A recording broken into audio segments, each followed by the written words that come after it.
ওং জননীং শারদাং দেবীং রামকৃষ্ণং জগদ্গুরুং পাদপদ্মে তয়স্যিত্বা প্রণমামি মুহুর্মুহুর। নমস্কার। নিবেদিতার ভারত দর্শন নিয়ে ২৬টি পর্ব হয়ে গেছে, এটি ২৭তম পর্ব। সকলকে আমার সশ্রদ্ধ নমস্কার এবং মা কালীর পূজার প্রাক্কালে সমস্ত সত্রীমণ্ডলীকে এবং রামকৃষ্ণ, বিবেকানন্দ এবং নিবেদিতা ভাবধারার সমস্ত ভক্তদের প্রতি মহামায়ার আশীর্বাদ বর্ষিত হোক এই প্রার্থনা জানাই। কারণ মা কালী একটি শক্তি, পৃথিবীব্যাপী যে অশুভ শক্তি তার বিনাশ লক্ষ্যে এবং পৃথিবীব্যাপী যত অন্যায়, দুর্নীতি এবং কুনীতির, কুস্বভাবের বিরুদ্ধে সমস্ত অশুভ শক্তিগুলির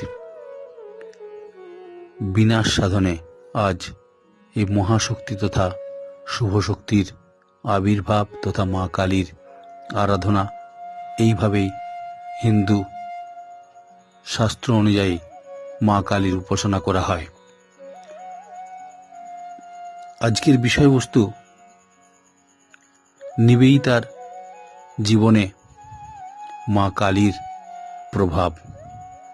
এই নিবেদিতার ভারত দর্শনের মধ্যেই এই মা কালীর যে তার প্রতি যে প্রভাবটি পড়েছিল সেটিকে সামনে রেখেই আমরা আরও অনেক আলোচনা নিবেদিতার ভারত দর্শনের মধ্যে খুঁজে পাব। নিবেদিতার ভারত দর্শনের কালীর প্রভাব যদি আমরা আলোচনা করি, দেখব তার জীবনে একটু পেছনে আসতে হয়। জোসেফ ম্যাকলাউডের নাম আমরা সকলেই শুনেছি। তার একটি চিঠিতে তিনি লিখেছিলেন তার প্রকৃত জন্ম হয়েছিল সেই দিন যেদিন স্বামীজির সঙ্গে তার প্রথম সাক্ষাৎ হয়। কথাটা নিবেদিতার ক্ষেত্রে আরও বেশি করে প্রযোজ্য আমার মনে হয়। নিবেদিতাও স্বামীজিকে প্রথম দেখেছিলেন যখন সেটি 1895 সালের শেষের দিকে, নভেম্বর মাস। নিবেদিতার দেহত্যাগ হয় 1911 সালে। অতএব উপরের হিসাব মতো, অর্থাৎ ম্যাকলাউডের কথা মতো আমরা বলতে পারি নিবেদিতার আয়ুষ্কালটি মাত্র 16 বছর মোটামুটি।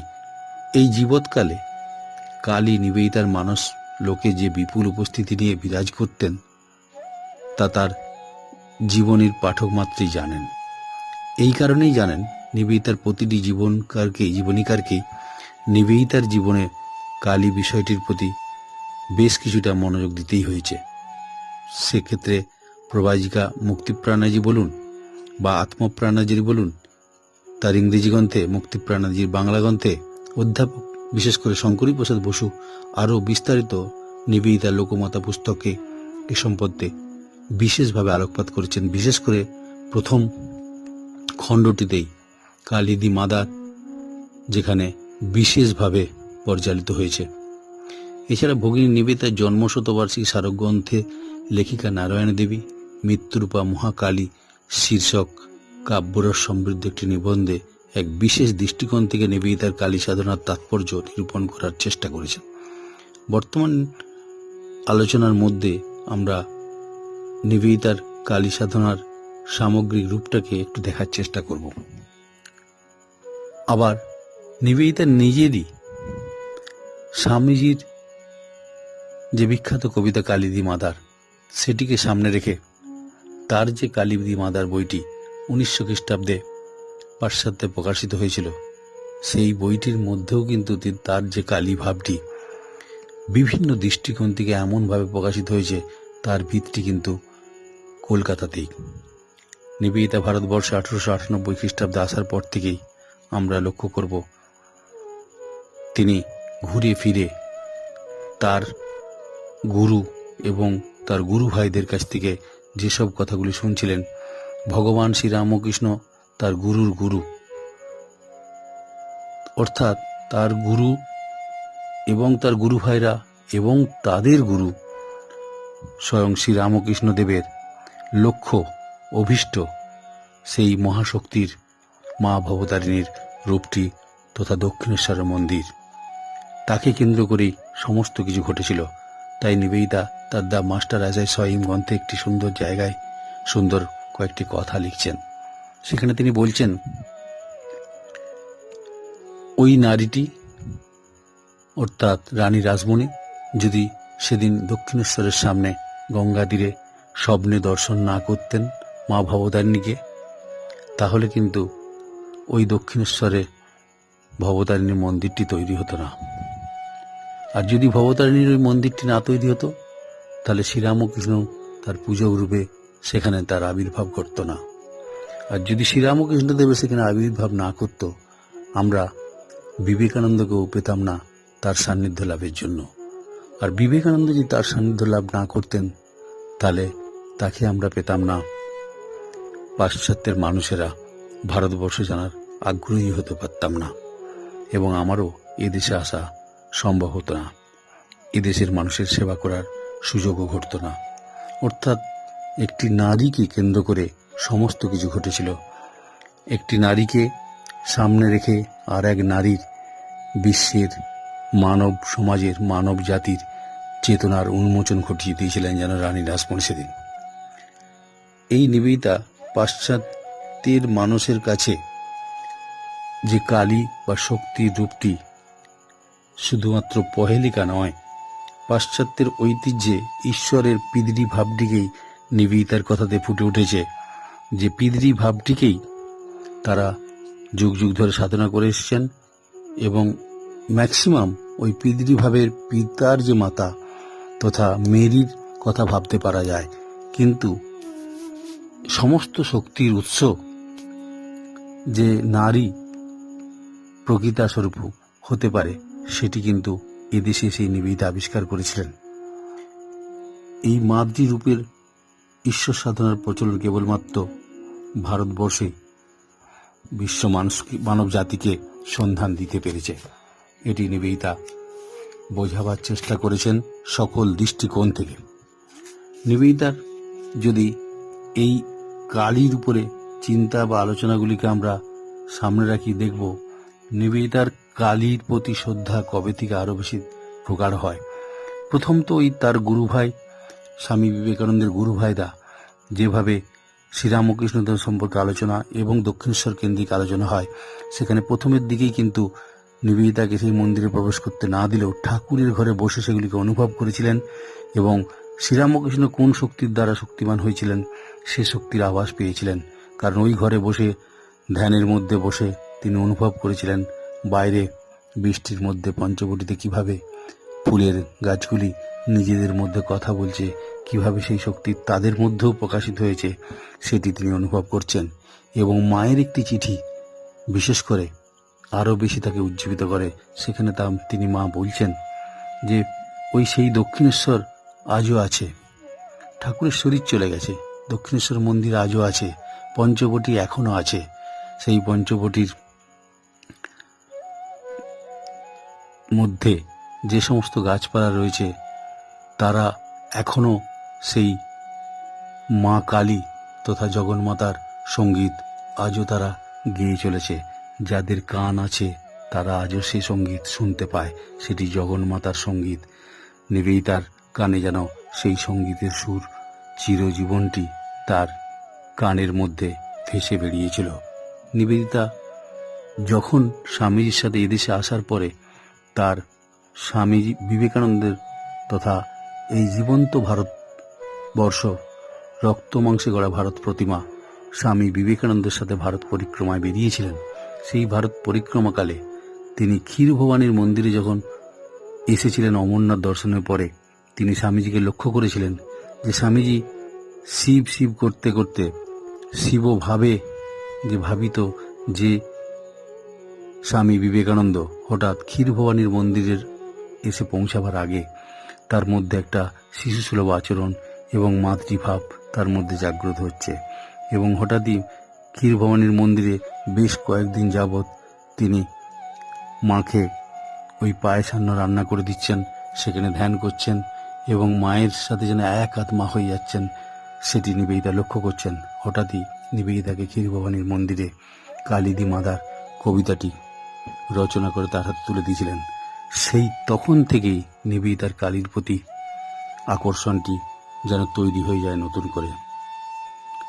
কালীকে বিভিন্ন রূপে দেখার উদ্দেশ্যে কালী যে শুধু বড়দাত্রী রূপে পূজা করলেই চলবে এরকম ব্যাপার নয়। ওই পূজার সঙ্গে মানুষের স্বার্থবুদ্ধি, অহংকার জড়িত ধ্বংস, মৃত্যু, অশুভের মধ্যে তার যে প্রকাশ, তাকেও বরণ করে নিতে হবে। এই ভাবটি ক্রমশ তীব্র থেকে তীব্রতর হয়ে তার মনকে অধিকার করে থাকছিল। চরম বিস্ফোরণ ঘটে সেপ্টেম্বরের শেষের দিকে, ওই 1898 সালে, যেদিন স্বামীজি ওই ক্ষীরভবানীর মন্দিরের তপস্যা সেরে কালিদি মাদার কবিতাটি রচনা করে তাকে তুলে দিলেন। এটি সুন্দরভাবে অনুবাদ করেছেন কবি সত্যেন্দ্রনাথ দত্ত। তার বাংলা অনুবাদে এটির নাম মৃত্যুরূপা মাতা। এই কবিতায় পলয় রজনীতে মৃত্যুরূপিণী কালীকে আহ্বান করা হয়েছে। সেখানে স্বামীজি ভারী সুন্দর কথাগুলি বর্ণনা করছেন। কালী তুই প্রলয় রূপিণী, আয় মাগো আয় মোর পাশে, সাহসে যে দুঃখ দৈন চায়, মৃত্যুরে যে বাঁধে বাহু পাশে, কাল নিত্য করে উপভোগ, মাতৃরূপা তারই কাছে আসে। এই মা কালী কখনো তিনি শ্মশানে, কখনো তিনি গৃহে, কখনো তিনি জঙ্গলে, ডাকাত রূপিণী, বিভিন্ন রূপে ভারতবর্ষের হিন্দু শাস্ত্র অনুযায়ী তার সাধনা আরাধনা করা হয়। সেই কালী কখনো মাকে সন্তানকে মা হিসাবে সন্তানকে জন্ম দিচ্ছেন, আবার তিনি মা হিসাবে ওই শ্মশানে অপেক্ষা করছেন শিশুটিকে বা তার সন্তানটিকে তার কর্মশেষে তার কোলে আশ্রয় দেওয়ার জন্য। এই ইতিহাস ভারতবর্ষের শাস্ত্রের মধ্যে অহরহ আমরা খুঁজে পাই। প্রকৃতপক্ষে নিবেদিতা ওই ক্ষীরভবানীর মন্দিরেই স্বামীজির ওই কালিদি মাদার কবিতাটি পড়ে কালীর প্রতি বিশেষভাবে তার সাধনা যেন শুরু হয়ে গেল। এতদিন কালী সম্বন্ধে তার যে ঔৎসুক্য ছিল, এখন তা উপলব্ধি লাভের আন্তরিক প্রচেষ্টায় পরিণত হল। পরবর্তীকালে তিনি এ সম্বন্ধে লিখেছেন, লোকে যেমন নতুন কোনো ভাষা শেখা বা নতুন করে জাতির মধ্যে স্বেচ্ছায় জন্মগ্রহণ করে, আমি তেমনই কালীর আরাধনা শুরু করলাম। অর্থাৎ ওই জগন্মাতার চিন্তা ধারণায় কালিদি মাতার কবিতাটি যেন তার পেছনের শক্তিস্বরূপ। নিবেদিতা একটি চিঠিতে স্বীকার করেছেন যে শৈশব অবধি সমস্ত তার চিন্তা বা তার আধ্যাত্মিক যে ভাবনা, সেগুলি পরবর্তীকালে স্বামীজির প্রবল প্রভাবেই ঈশ্বরের মাতৃভাবের প্রতি তিনি অনুরাগী হয়েছিলেন। আসলে ওই মা কালীর শক্তিটি অনুভব করে। এখন প্রশ্ন হচ্ছে, কোন কালীকে নিয়ে নিবেদিতা তার ঈশ্বরের মাতৃরূপের আরাধনা শুরু করেছিলেন? আমরা জানি কালীর অনেক বিশিষ্ট সাধকের মতোই বিবেকানন্দ কালী ভাবনা কিন্তু মোটেই একঘেয়েমি ছিল না। বিভিন্ন সময় তা বিভিন্ন রূপে বা বিভিন্ন খাতে বইত। শ্রীরামকৃষ্ণদেবের কাছে কালে মেনে নেওয়ার পর নরেন্দ্রনাথ তারই কাছে শেখা দীন দয়াময়ী, দুর্গমেতে দুঃখহারা, ত্রিগুণহরা পরাৎ পরা যে তারারূপিণী কালীর বন্দনা দিয়ে শুরু করেছিলেন, তার কথা ছেড়ে দিলেও স্বামীজির কাশ্মীরে ক্ষীরভবানী যাওয়ার আগে লেখা ওই কালিদি মাধার এর পলয় রূপিণী ভাবটি একটি শক্তির যেন প্রকাশ নিবেদিতার কাছে ফুটে উঠেছিল। দুটি ক্ষেত্রে কিন্তু সাধকের অহংকারের আত্যন্তিক নাশের কথা বলা হয়েছে। প্রথমটিতে সাহসের সঙ্গে দুঃখ দৈন্য মৃত্যুকে বরণ করে নেওয়া, আর দ্বিতীয়টিতে জ্ঞানচক্ষু উন্মেষের ফলে। নিবেদিতার কালী সাধনা নিয়ে যারা যারা আলোচনা করেছেন তাদের কারো কারো মতে নিবেদিতার কালী সাধনার স্বামীজির কালিদি মাদার এর মৃত্যু দর্শনের ভূমিকাটাই মুখ্য। যে সমস্ত সাধক কোনো আদর্শকে লাভ করা জীবনের একমাত্র লক্ষ্য বলে নিশ্চিতভাবে জেনেছেন, তাদের সেই আদর্শের জন্য মৃত্যুকে বরণ করে কালিদি মাদার অবশ্যই উদ্দীপিত করবে। পরবর্তীকালে নিবেদিতা যে প্রচণ্ড ঝুঁকি নিয়ে প্লেগের সেবায় এবং শাসকের রক্তচক্ষু উপেক্ষা করে দেশের জাতীয়তার উদ্বোধনে আত্মনিয়োগ করেছিলেন, তার পেছনে অবশ্যই কালিদি মাদারের প্রেরণা জুগিয়েছিল। অরবিন্দ প্রপন্ন বিপ্লবী যারা বিপ্লব সাধনার ক্ষেত্রেও সে একই কথা প্রযোজ্য। কালীর সাধক যদি কৃতনিশ্চয় হন যে দেহ মনের প্রতি মমত্ব মানুষের যত দুঃখ গড়া এবং আপাত দুঃখ যন্ত্রণাকে অন্তর থেকে বরণ করে নিতে পারলেই এই মমত্বের নাশ হয়, তাহলে তার পক্ষে মৃত্যুর পূজারী হওয়াই স্বাভাবিক। তার কয়েক মাস পরে নিবেদিতাকে নিয়ে যখন স্বামীজি আবার পাশ্চাত্যে যাচ্ছেন সমুদ্র যাত্রাকালে, সেখানে নাচুক তাহাতে শামা কবিতায় স্বামীজি এই জিনিসটির পূর্ণ ইঙ্গিত দিয়েছেন। সেখানে রয়েছে করালিনী কর মর্মচ্ছেদ হোক মায়াভেদ সুখ স্বপ্ন দেহে দয়া। তবে প্রবর্তকের কাছে কালীর দক্ষিণ হস্ত দুটির আশ্বাসকে তিনি রেখে শুধুমাত্র বাম হস্ত দুটির মৃত্যু ও প্রলয়ের দৌত্যন্না হয়তো আকর্ষণীয় নাও লাগতে পারে। বস্তুত আলমোড়ায় থাকার সময় নিবেদিতা অথবা তার সঙ্গীদের মধ্যে কেউ কেউ স্বামীজির কাছে দুঃখ যন্ত্রণার পূজা পাশ্চাত্য দেশে অসুস্থ মনোবৃত্তির পরিচয় বিবেচিত হয় বলে তার যথার্থ সম্বন্ধে প্রশ্ন তোলেন। তাতে স্বামীজি প্রথমে বলেন, তাহলে দুঃখের পূজাও কি গৌরবজনক বলে পাল্টা প্রশ্ন করলেও পরে বলেন, তবে সত্যি কথা বলতে কি আমরা দুঃখ বা সুখ কোনোটিরই পূজা করি না।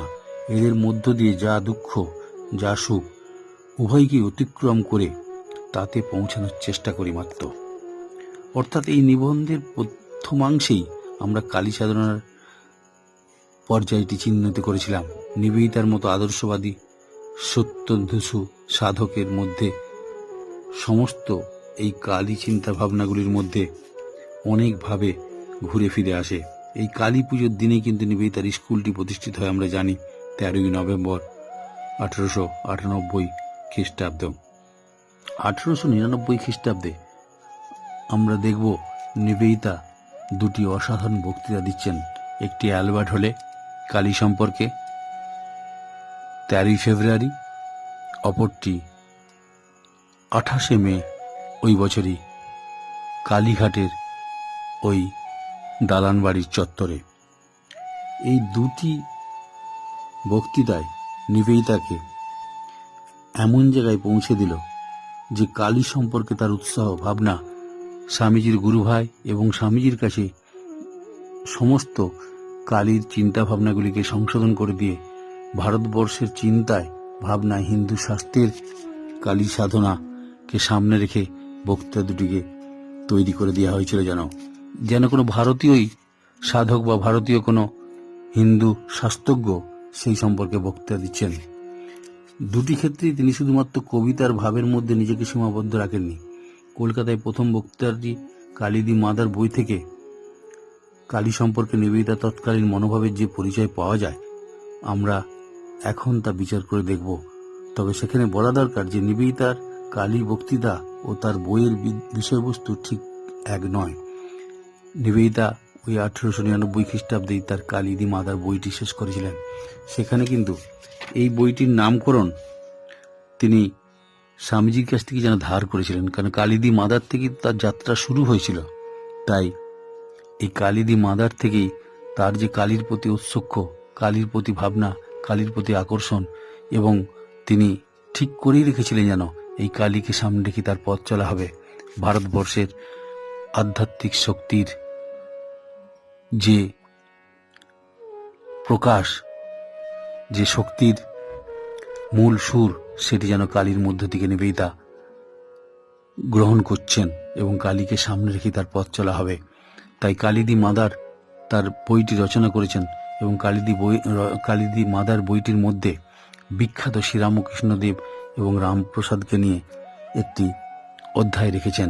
সেখানে সেই অধ্যায়ের মধ্যে যে কথাগুলি পরিষ্কার হয়ে ফুটে উঠেছে, সেখানে তিনি তার নামকরণ করেছেন টু স্যান্ট অফ কালী। সেখানে রামপ্রসাদ এবং মা কালীকে নিয়ে এই শ্রীরামকৃষ্ণ দেবকে সম্পর্কে যে কথাটি তিনি বলছেন, সেখানে তিনি কালীকে ভিন্ন রূপে যেভাবেই দেখুন না কেন, কিন্তু এই কালীর সাধক দুজন, যে দুজনকে নিয়ে তার আলোচনা, সেই দুজন অর্থাৎ রামপ্রসাদ এবং শ্রীরামকৃষ্ণদেব সম্পর্কে তিনি লিখছেন, রামপ্রসাদের মতো ঈশ্বরের জন্য মানুষের আকুতির কবি রূপে নয়, মানব সন্তানের জন্য স্বয়ং বিশ্বমাতার তথা জগজ্জননীর ভালোবাসার অবতার রূপে শ্রীরামকৃষ্ণ পরমহংসদেবের আবির্ভাব। তার চরণে প্রণত হয়ে তার কথা স্মরণ করব। তিনি লিখছেন, মাত্র এই মানুষটির তিরোধনের অল্প দিনের মধ্যেই দক্ষিণেশ্বরের উদ্যানে সেই দেবতার সব প্রকাশ যেন ঘটছে, সেগুলি যেন তিনি এসে উপলব্ধি করছেন। অর্থাৎ শ্রীরামকৃষ্ণ দেবের দেহত্যাগের 12 বছরের মধ্যেই নিবেদিতা ভারতবর্ষে এসেছেন এবং তিনি মিলিয়ে দেখছেন তার গুরুর কাছে যেসব কথাগুলি, যেগুলি তিনি কালিদি মাদারে ভীষণভাবে উপস্থাপনা করছেন, তার চেয়েও বেশি নিবেদিতার আপন অন্তর লোকের উন্মোচন ঘটছে। যেন কালীর রূপকল্প সম্পর্কে বলতে গিয়ে নিবেদিতা বলছেন, others we admire, others we love, to her we belong.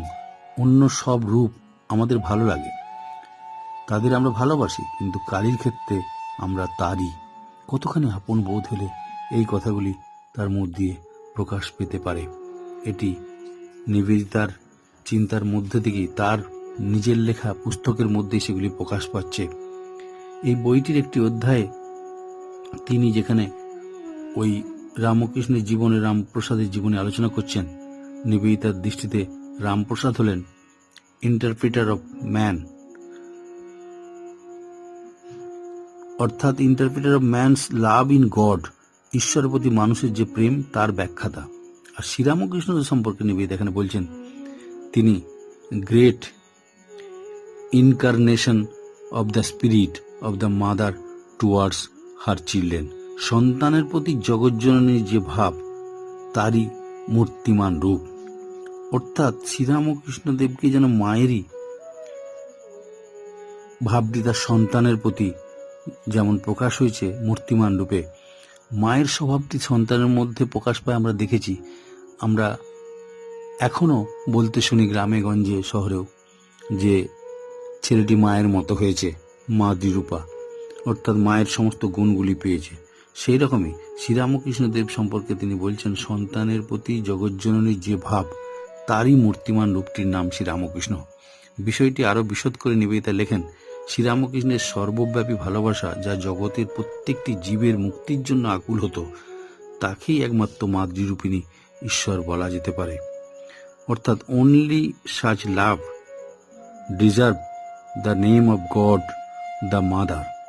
এখানে আমরা যোগ করতে পারি যে নিবেদিতা শ্রী মা সারদা দেবী সম্পর্কে অন্যত্র যেখানে বলেছেন যে শ্রীরামকৃষ্ণ দেবের বিশ্ব প্রেম ধারণের পাত্র, অর্থাৎ Sri Ramakrishna own chalice of his love for the world. বিশ্বপ্রেমের যে শ্রীরামকৃষ্ণ দেবের যে বিশ্বপ্রেম, সেটি ধারণের যে পাত্র, সেটির নাম মা সারদা। স্বামীজি এক জায়গায় নিবেদিতাকে বলেছিলেন, তিনি বিশ্বাস করেন যে জগতে এক বিরাট শক্তি আছেন, যিনি নিজেকে নারী বলে মনে করেন, তিনিই কালী, এবং শ্রীরামকৃষ্ণ এই কালীরই অবতার। নিবেদিতার আরও এটিকে সম্প্রসারিত করে এক জায়গায় লিখছেন, শ্রীরামকৃষ্ণ একা নন, তিনি স্বামীজি ও তার সকল গুরুভাতা সমবেতভাবে দিব্য মাদ্রি হৃদয়ের এক অখণ্ডিত প্রবল উদ্ঘোষণ, অর্থাৎ a single mighty utterance of the divine mother's heart. Swamiji Kali the mother কবিতায় সুস্পষ্টভাবে যে প্রতিধ্বনিটি শুনিয়ে রেখেছেন, আমরা সেখানে পাই the voice of the mother শীর্ষক অধ্যায়টিতে। সেখানে কালী প্রথমে ঘোষণা করছেন, আমি তোমার মাতা, আমি পুরুষকে দিই তার পৌরুষ আর নারীকে দিই তার নারীত্ব, আমি তোমার জয়ের বিধাত্রী, হোলি অফ ভিক্টোরি। আর শেষে ওই কথারই পুনরাবৃত্তি করে তিনি বলছেন, আমি তোমার জয়ের অপহত্রী, অর্থাৎ উইথহোল্ডার অফ ভিক্টোরি।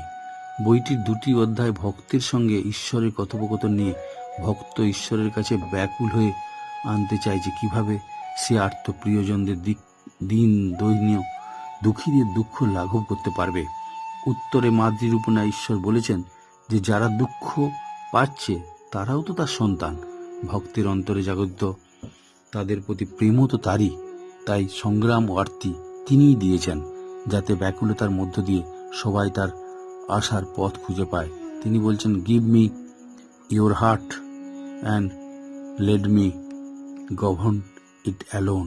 তোমার হৃদয় আমাকে দাও, যাতে একমাত্র আমি তাকে পরিচালিত করতে পারি। অর্থাৎ এক কথায়, তুমি নিজেকে আমার হাতে যন্ত্রে পরিণত করো। এখানে আমরা যেন ক্ষীর ভবানীতে স্বামীজির শোনা সেই দিব্য বাণীরই যেন আভাসটি পাচ্ছি। আমেরিকা থেকে নিবেদিতা একাকী যখন ফ্রান্সের উদ্দেশ্যে রওনা হন, তখন স্বামীজি তাকে এই বলে আশীর্বাদ করেছিলেন, মনে রেখো তুমি মায়ের সন্তান। আবার সেপ্টেম্বর মাসে ওই 1900 খ্রিস্টাব্দের শেষের দিকে নিবেদিতা যখন একা ফ্রান্স থেকে ইংল্যান্ডের অভিমুখে রওনা হচ্ছেন, তখন স্বামীজি তাকে শুভেচ্ছা জানিয়ে বলছেন, যাও কর্মক্ষেত্রে ঝাঁপ দাও। যদি আমি তোমাকে সৃষ্টি করে থাকি তবে বিনষ্ট হও, আর যদি মহামায়া তোমাকে সৃষ্টি করে থাকেন তবে সার্থক হও। স্বামীজি ফ্রান্স থেকে দেশে চলে আসেন। এরপর নিবেদিতা স্বামীজির দেখা হয় প্রায় 1 বছরও অধিককাল পরে ভারতের মাটিতে। নিবেদিতাকে স্বামীজি এবং খ্রিশ্চিনকেও স্বামীজি একই কথা রিপিটেডলি বলেছিলেন, সেটা হচ্ছে, আমি জগৎজননী মহামায়ের কাছে আমি তোমাদের অর্পণ করেছি, তোমাদের সঁপে দিয়েছি। অর্থাৎ জগন্মাতার তোমরা সন্তান রূপেই যেন কাজ করবে, এটি বোঝাতে চাইছেন। স্বামীজির দেহত্যাগের পরে সেই জন্যই বোধহয় প্রথম দিকে তিনি কিছুদিন কলকাতা ছাড়া পশ্চিম ও দক্ষিণ ভারতের নানা স্থানে বক্তৃতার মাধ্যমে স্বামীজির ভাব প্রচার করতে যখন শুরু করেছিলেন, বিশেষ করে বরোদায় গিয়ে তিনি শক্তি পূজা সম্পর্কে ভাষণ দেন। এই সময় তার সেখানে কর্মরত অরবিন্দের সাথে তার সাক্ষাৎ হয়েছিল। মাদ্রাজে গিয়ে সেখানকার মহিলাদের উদ্দেশ্যে বক্তব্যের উপসংহারও তিনি বলেন যে, জগৎজননী কালী, যার শক্তি শ্রীরামকৃষ্ণ ও স্বামী বিবেকানন্দের মধ্য দিয়ে কাজ করছে, তা তাদের সকলের মধ্যে আছে। তার কথাই নিবেদিতা তাদের স্মরণ করিয়ে দিচ্ছেন মাত্র। এই অরবিন্দের কথায় আসা যাক। অরবিন্দ যে যারা ব্রাহ্ম ধর্মে বিশ্বাসী, তাদের প্রতি তার ভীষণ আকর্ষণ ছিল, তাদের প্রতি তাদের সাথেই তার আলাপ আলোচনা। তিনি বরোদায় একটি কলেজে অধ্যাপনা করতেন। সে পরবর্তীকালে আমরা দেখব তার শেষ জীবনে যখন তিনি জেলে বন্দী হয়ে রয়েছেন, তিনি শক্তির আরাধনা করছেন ওই জেলের মধ্যে। এই আরাধনার শক্তি কোথায় পেলেন? যদি আমরা পিছনে ফিরে যাই, দেখব সে শক্তির সন্ধান দিয়েছেন ভগিনী নিবেদিতা। মা কালীর সন্ধানটি তাকে দিয়েছিলেন। অরবিন্দ কলকাতা ছেড়ে যাওয়ার পর কর্মজমির পত্রিকাটির দায়িত্ব দিয়েছিল নিবেদিতাকে। নিবেদিতা সেখানে একটি অসাধারণ কথা লিখছেন।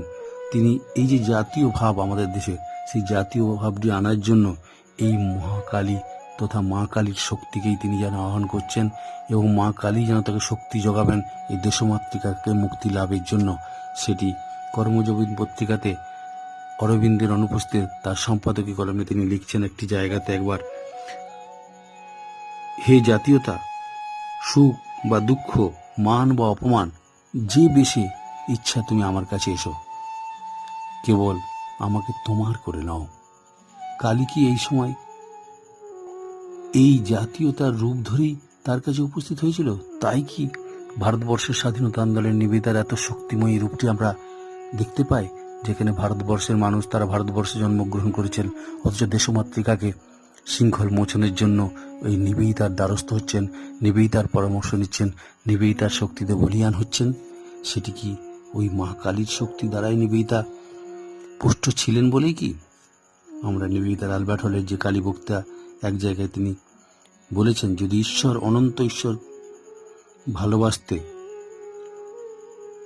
ও সেবা করতে ডাক দেন, তাহলে ব্যক্তিগত মোক্ষ হলো কিনা তাতে কি যায় আসে?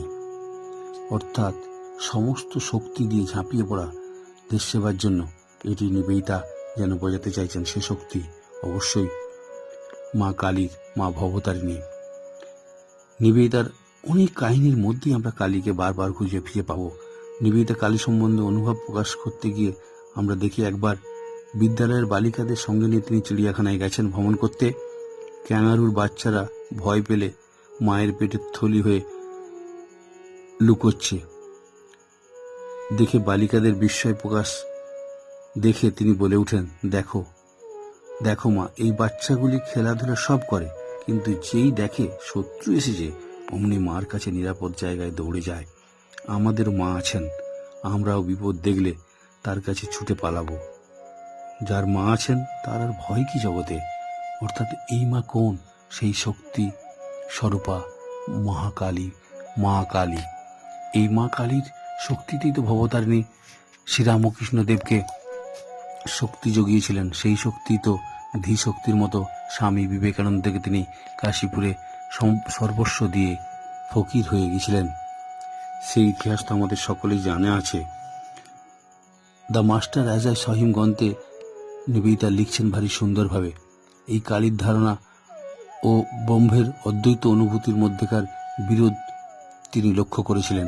তাই তিনি ওই দ্য মাস্টার অ্যাজ আ সমের মধ্যে তিনি একসাথে দুটি ধারণাকেই সত্য হতে পারে না সেটা বিশ্লেষণ করতে গিয়ে পরিষ্কারভাবে বলেছেন যে শেষ অবধি সংবেদনশীল অনুভবের ক্ষেত্রে যে জগজ্জননী ব্রহ্ম হবেন, না হলে ব্রহ্ম জগজ্জননী হবেন, এই দুটোর একটা ভাব হবে, একটা ভাব থাকবে না, তা হতে পারে না। অর্থাৎ দ্বৈত অদ্বৈত দুটি ভাবের মধ্যেই যে শক্তি, সেটি কিন্তু মহামায়া জগৎমাতারই শক্তি। আমেরিকা থেকে 23 জানুয়ারি 1900 খ্রিস্টাব্দে স্বামীজিকে একটি চিঠিতে নিবেদিতা লিখছেন, এখানে আমি রামপ্রসাদের সঙ্গে একমত হয়ে আছি। চিনি হতে চাই না, আমি চিনি খেতে ভালোবাসি। এর থেকে নিবেদিতা নিজের মনোভাব অন্তত সেই সময় কি ছিল তা স্পষ্ট। তবে নিবেদিতা যে কালী সাধনার চূড়ান্ত পর্যায় সম্পর্কে প্রথম থেকেই সচেতন ছিল তা তার অনেক উক্তি থেকেই আমরা পাই। অ্যালবার্ট হলের বক্তৃতাতে বারবার পেয়েছি। সেখানে তিনি বলছেন, হয়তো অনন্তকাল ধরে পথ চলার শেষে যখন দ্বৈতবোধ চলে যাবে এবং ঈশ্বর থাকবেন এবং ঈশ্বর থাকবেন না, দুটোই থাকবে, তখন সে অপর অনুভবে আসবে, যার সম্বন্ধে স্বামীজি বলেছিলেন, আনন্দময়ী মা সবসময় তার দিব্য নৃত্য নাচেন মৃত ব্যক্তির ঈশ্বরের বুকের উপরেই যেন নাচতে থাকেন। আর অদ্বৈত অনুভূতির লক্ষণ নির্ভীকতা এবং সকলের প্রতি প্রেমের পরশ প্রকাশ তো নিবেদিতার মধ্যে অনেক আগে থেকে আমরা দেখেছি। ওই কালীঘাটের বক্তৃতার মধ্যে নিবেদিতা একটি সর্বশক্তিমান ভারতবর্ষের আধ্যাত্মিক চিন্তার পরিচয় দিয়েছেন, তার জগন্মাতার রূপটিকেই যেন তুলে ধরেছেন। সেখানে তিনি বলছেন, এদেশের মানুষরা যখন পাশ্চাত্যের ওই আড়ম্বরতা দেখে তার প্রতি আকৃষ্ট হয়, আসলে তাদের উন্নতি, তাদের সভ্যতার যে উন্মোচন, তারা আসলে যে শক্তিতে বলীয়ান হতে চেষ্টা করছে, সে শক্তির উৎস কিন্তু এদেশের শক্তিটি। সেটি যদি তারা ভুলে থাকে এদেশের যুব সমাজ, তাহলে তারা ভুল করবে বা বিপথে পরিচালিত হবে। অর্থাৎ তাদের মধ্যে যে শক্তিটি রয়েছে তার উন্মোচন ঘটাক, অর্থাৎ মহামায়া জগন্মাতার তথা জগজ্জননীর মা কালীর যে শক্তিটির দ্বারা ভারতবর্ষের যুগ যুগ ধরে মানুষেরা শক্তিমান হয়েছে, এদেশের যুব সমাজ যেন সেই শক্তিরই সন্ধান করে। অপর দেশের ওই যে আড়ম্বরতা, বাইরের দিক দিয়ে যে চাকচিক্য, সেটি দেখে তারা যেন তাকিয়ে না থাকে বা সেটির দিকে তারা যেন আকৃষ্ট না হয়। তাদের উৎসটি কোথায় সেটি খুঁজে বার করার চেষ্টা যেন করে। সেই উৎসটি অবশ্যই ভারতবর্ষ। নিবেদিতা এই সম্পর্কে দুটি কথা আরও বিশেষ করে প্রযোজ্য আমার মনে হয়। নিবেদিতা দেহত্যাগ করেন দার্জিলিংয়ে 1911 সালের 13 অক্টোবর। মৃত্যুর কিছুক্ষণ আগে তিনি অতি প্রিয় যে রুদ্রস্তুতিটি আবৃত্তি করেছিলেন, স্বামীজির ব্যাখ্যাকে অনুসরণ করে তিনি সেই স্তুতির আবির্ম এধি এই অংশটির অর্থ বুঝেছিলেন সেই ভীমতালে। সেটিই বোধহয় সত্য। ভীমতালে যখন ইয়ং অসতমা সদ্গময় তমসোমা জ্যোতির্গময় মৃত্যুর মা অমৃতম গময় বলে আবির্ম এধি এই কথাটি বলছেন, সমস্ত কথাগুলির মানে তাদেরকে বুঝিয়ে বলার চেষ্টা করছেন, কিন্তু এই আবির্ম এধি এই কথাটির মানেটি যেন পরিষ্কার করতে পারছেন না। নিবেদিতার মুখ দিয়ে সেটি যেন প্রকাশ হচ্ছেন। তিনি বলছেন, সব প্রকাশ ব্রহ্ম তুমি আমাদের মধ্যে এসে আবির্ভূত হও, অর্থাৎ আমাদের সমস্ত শক্তি তোমার দ্বারাই পরিস্ফুট হোক, তোমার দ্বারাই প্রকাশিত হোক। তোমার আবির্ভাব আমরা আমাদের মধ্য থেকে প্রকাশের মাধ্যমে সেটিকে যেন খুঁজে পাওয়ার চেষ্টা করি। মৃত্যুর মুহূর্তে অস্পষ্ট স্বরে তিনি সেই জন্যই বোধহয় এই কথাগুলি বারবার বলছিলেন। সূর্যোদয়ে কথা তিনি বলেছেন, the BOT is sinking but I shall C the sunrise, অর্থাৎ তরণী ডুবছে, আমি কিন্তু সূর্যোদয় দেখব। এখানে সূর্যোদয় বলতে তিনি ওই কালী ব্রহ্ম এই তত্ত্বের মর্ম জেনে ব্রহ্মানুভূতির স্পরশটুকু যেন পেতে চাইছিলেন আমার মনে হয়। আর দুটি চিঠি দিয়ে, বিখ্যাত চিঠি দিয়ে আমার আলোচনা শেষ করব। সেটি স্বামী বিবেকানন্দ শরীর যার বেশ কিছুদিন আগে একটি চিঠি পাশ্চাত্যে আর একটি চিঠি এদেশে। পাশ্চাত্যে চিঠিটি নিবেদিতা লিখছেন ম্যাকলাউডকে, আর দ্বিতীয় চিঠিটি স্বামীজি লিখছেন নিবেদিতাকে। এই দুটি চিঠির মধ্যে স্বামীজিকে দেখতে পায় যে নিবেদিতার মধ্যে যে শক্তি সঞ্চয় করে দিচ্ছেন সেটি অবশ্যই জগন্মাতা মহামায়া তথা ভবতারিণীর শক্তিটি। যেন প্রথম চিঠিটি দেখব 1900 খ্রিস্টাব্দের আগেই, 1899 খ্রিস্টাব্দের 11ই নভেম্বর একটি চিঠি লিখছেন ম্যাকলাউডকে নিবেদিতা, সেটি রিজলি ম্যানার থেকে। সেই রিজলি ম্যানারের যে চিঠিটি, ঘটনাটি 5ই নভেম্বর ঘটে। রিজলি ম্যানার ছেড়ে যখন স্বামীজি চলে আসবেন নিউ ইয়র্কের দিকে, সেই সময় সারা বুল এবং নিবেদিতাকে নিয়ে একটি ঘরের মধ্যে রয়েছেন। সমস্ত গোছগাছ চলছে, ছোট ছোট পাগড়িগুড়ি নিয়ে বাচ্চাদের উদ্দেশ্যে রাখছেন, এবং একটি গেরুয়া বস্ত্র, যেটি বলি বুলের স্ত্রী তথা সারা বুলের খুব প্রিয়, সেই গেরুয়া বস্ত্রটি তার কোমরে জড়িয়ে দিচ্ছেন। ঘরটি বন্ধ রয়েছে, আর একটি হাত নিবেদিতার মাথায় রাখছেন, রেখে বলছেন, একদিন একটি নারীর কাছ থেকে তথা মা ভবতারিণীর কাছ থেকে যে শক্তি আমার গুরু পেয়েছিলেন, যে শক্তি আমার গুরু আমার মধ্যে